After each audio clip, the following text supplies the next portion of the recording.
Hello दोस्तों, अब हम भाग दो हिंदी को डिस्कस करने जा रहे हैं। इससे पहले हम इसी पेपर का यानी 2017 के पेपर का बाल विकास और शिक्षण शास्त्र डिस्कस कर चुके हैं। अब हम बात करते हैं हिंदी की। दोस्तों, हमारे चैनल दिलबाग स्टडी पॉइंट को सब्सक्राइब करें, लाइक करें और अपने सुझाव हमें कमेंट में दें। चलिए अब क्वेश्चंस की बात करते हैं। क्वेश्चन नंबर 31 दिया गया है। निमिष का पर्यायवाची शब्द है। निमिष का पर्यायवाची शब्द क्षण होता है, इसीलिए ऑप्शन डी सही आंसर होगा। निमिष के अन्य पर्यायवाचियों में क्षण, विपल और पल आते हैं। क्वेश्चन नंबर नेक्स्ट की बात करते हैं। क्वेश्चन नंबर 32 है। निष्कपट शब्द का संधि विच्छेद बताएं। निष्कपट शब्द का संधि विच्छेद नि प्लस कपट होता है। निष्कपट यह एक विसर्ग संधि है। क्वेश्चन नंबर 33 की बात करते हैं। अत्यंत शब्द का प्रयुक्त उपसर्ग है। अत्यंत शब्द दो शब्दों से मिलकर बनेगा, अति प्लस अंत। उपसर्ग ऐसे शब्द होते हैं जो किसी भी शब्द के पहले लगकर उसका अर्थ बदल देते हैं।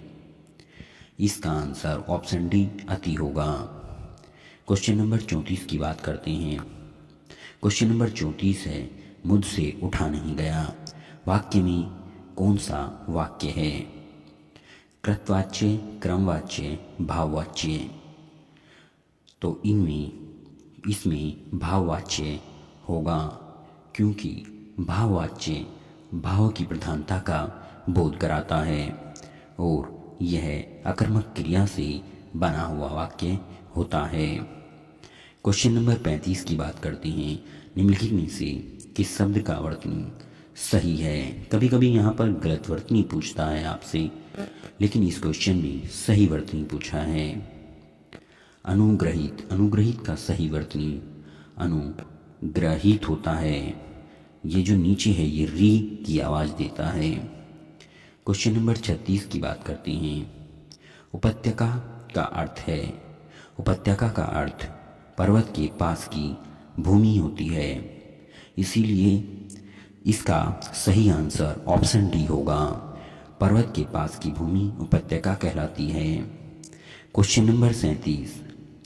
जिसकी पूर्व से कोई आशा ना हो, मतलब जिसकी पहले से कोई भी आशा ना हो, उसे अप्रत्याशित कहा जाता है।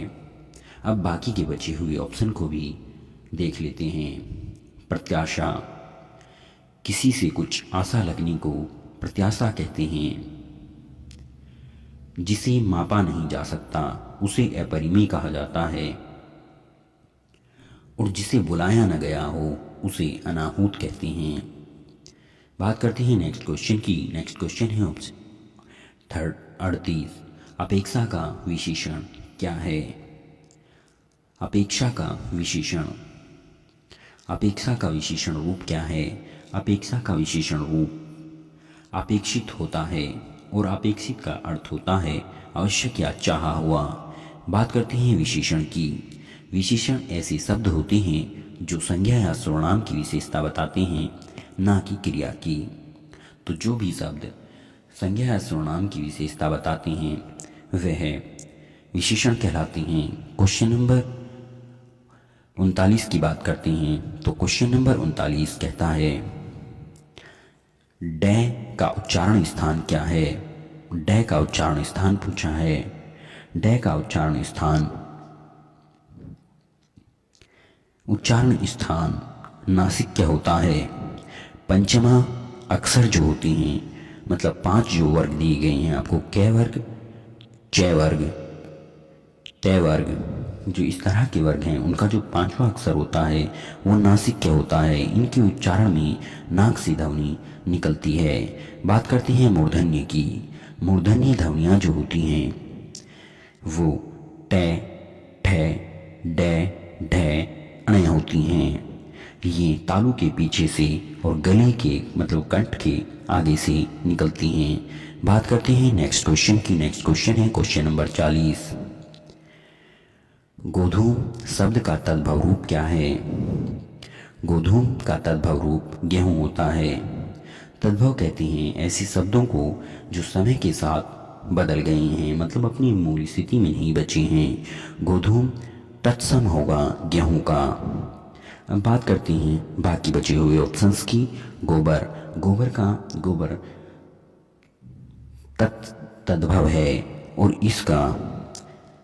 इसका तत्समरूप गौम्य होता है। गोबर का तत्समरूप गौम्य होता है।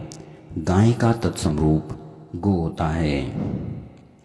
बात करते हैं क्वेश्चन नंबर 41 की। सह ध्वनि का उच्चारण स्थान कौन सा है? सह ध्वनि का उच्चारण स्थान तालु होता है। तालु की अन्य ध्वनियाँ कुछ इस प्रकार होती हैं। च, छ, ज, झ, अणे, बड़ी ई जिससे ईक बनता है, छोटी ई और यह। बात करते हैं अगले ऑप्शंस की। 4 गज मखमल में कौन सा विशेषण है? 4 गज मखमल में परिमाण बोधक विशेषण है। विशेषण हम पहले बता चुके हैं कि विशेषण क्या होता है। विशेषण ऐसे शब्द होते हैं जो संज्ञा और सर्वनाम की विशेषता बताते हैं। विशेषण के 4 भेद होते हैं: संख्यावाचक, गुणवाचक, परिमाणवाचक और जी सार्वनामिक। बात करते हैं नेक्स्ट क्वेश्चन की। शीश का तत्सम रूप क्या है? शीश का तत्सम रूप सिर होता है। शीश का तत्सम रूप सिर होता है। बात करते हैं नेक्स्ट क्वेश्चंस की। अगला क्वेश्चन है हमारा, निम्नलिखित में से किस देश में हिंदी भाषा का प्रयोग लिखने एवं बोलने के लिए किया जाता है? हिंदी भाषा का प्रयोग लिखने और बोलने के लिए किया जाता है। ऐसा देश है मॉरिशस। मॉरिशस के अलावा भी हिंदी भाषा फिजी, सूरीनाम, त्रिनिदाद और म्यांमार में बोली जाती है। ऑस्ट्रेलिया में इंग्लिश बोली जाती है। पाकिस्तान में उर्दू बोली जाती है। बात करते हैं चौराहे की। चौराहा शब्द का समास है।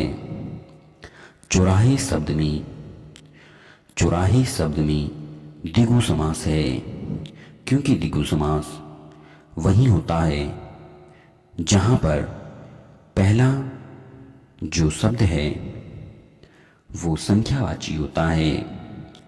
क्रमधारय में पहला जो होता है वो विशेषण होता है और दूसरा विशेष्य होता है। बात करते हैं द्वंद्व की, तो द्वंद्व में कोई भी पद प्रधान नहीं होता, जबकि दोनों अलग अलग होते हैं। अवयवी भाव में पहला जो शब्द होता है वो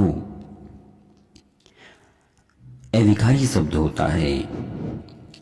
बात करते हैं नेक्स्ट क्वेश्चन की। क्वेश्चन नंबर 46, सूरसागर की भाषा क्या है? सूरसागर की भाषा ब्रज है और सूरसागर को लिखने वाले सूरदास थे। क्वेश्चन नंबर नेक्स्ट की बात करते हैं। आँख की किरकिरी होना, यह एक मुहावरा है। आँख की किरकिरी होना, इसका अर्थ होता है कष्टदायक होना। मुहावरा अरबी भाषा का शब्द है। क्वेश्चन नंबर 48 की बात करते हैं। निम्नलिखित में मौखिक अभिव्यक्ति का रूप है। मौखिक अभिव्यक्ति का रूप आशु भाषण होता है। इसके अलावा और जितनी भी हैं सुलेखन, शुद्धवर्तनी और श्रुतुलेख, ये सब के सब लिखित अभिव्यक्ति के उदाहरण हैं। बात करते हैं नेक्स्ट क्वेश्चंस की। वीरों का कैसा हो वसंत, यह कविता किसने लिखी है? वीरों का कैसा हो वसंत, इसे लिखने वाली आपकी सुभद्रा कुमारी चौहान हैं और ये वीर रस से परिपूर्ण कविता है। आप हमें कमेंट करके बताएंगे कि वीर रस का स्थायी भाव क्या होता है। क्वेश्चन नंबर 50 की बात कर लेते हैं। हिंदी भाषा में कितनी बोलियां हैं? तो हिंदी भाषा में 18 बोलियां हैं। लेकिन अगर वो आपसे क्वेश्चंस को इस तरह पूछता, हिंदी भाषा में कितनी उपभाषाएं हैं, तो आपका सही जवाब होता हिंदी भाषा में 5 उपभाषाएं हैं। ये दोनों वर्गीकरण डॉक्टर गिलियर्सन के अनुसार दिए गए हैं। नेक्स्ट क्वेश्चन की बात करते हैं। निम्नलिखित में से कौन सी व्याकरण और वर्तनी की शुद्ध भाषा व्याकरण और वर्तनी की शुद्ध भाषा कहलाती है? व्याकरण और वर्तनी की शुद्ध भाषा मानक भाषा कहलाती है। नेक्स्ट क्वेश्चन की बात करते हैं। तो भारतेंदु युग में निकलने वाली पत्रिका है। भारतेंदु युग में निकलने वाली पत्रिका कविवचन सुधा और हिंदी प्रदीप है। कविवचन सुधा जो मैगजीन है या कविवचन सुधा जो पत्रिका है, ये भारतेंदु जी के द्वारा निकाली जाती थी और ये काशी से निकलती थी। और वहीं हम बात करते हैं हिंदी प्रदीप की, ये भी भारतेंदु युग की है, लेकिन ये बालकृष्ण भट्ट द्वारा इलाहाबाद से निकलती थी। इलाहाबाद से निकलती थी। बात करते हैं नेक्स्ट क्वेश्चंस की। नेक्स्ट क्वेश्चन है, निम्नलिखित में से कौन सा रासो आलाखंड आलाखंड के नाम से प्रसिद्ध है? इनमें से कौन सा खंड आलाखंड के नाम से प्रसिद्ध है? तो वो है परमाल रासो। परमाल रासो को लिखने वाले जगनिक हैं।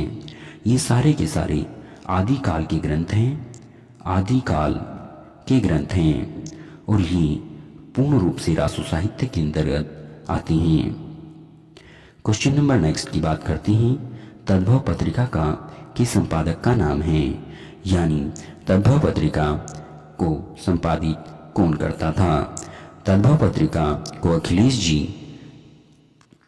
संपादित करते थे। ये उत्तर प्रदेश के सीएम अखिलेश जी नहीं हैं और ये लखनऊ से संपादित होती थी। कहाँ से होती थी? लखनऊ से संपादित होती थी। कभी कभी पूछ लेता है कि कहाँ से संपादित होती थी, तो आपको ये जानना भी जरूरी है। बात करते हैं क्वेश्चन नंबर नेक्स्ट की। 12 बरस लोगों कर जीवे अरु तेरह लो जिए सियार, यह पंक्ति किसकी है? तो यह पंक्ति भी आपकी रासो साहित्य की परमाल रासो के लेखक जगनिक की ही है और इसे परमाल रासो से ही लिया गया है। अब हम बात कर लेते हैं, नीचे गद्यांश दिया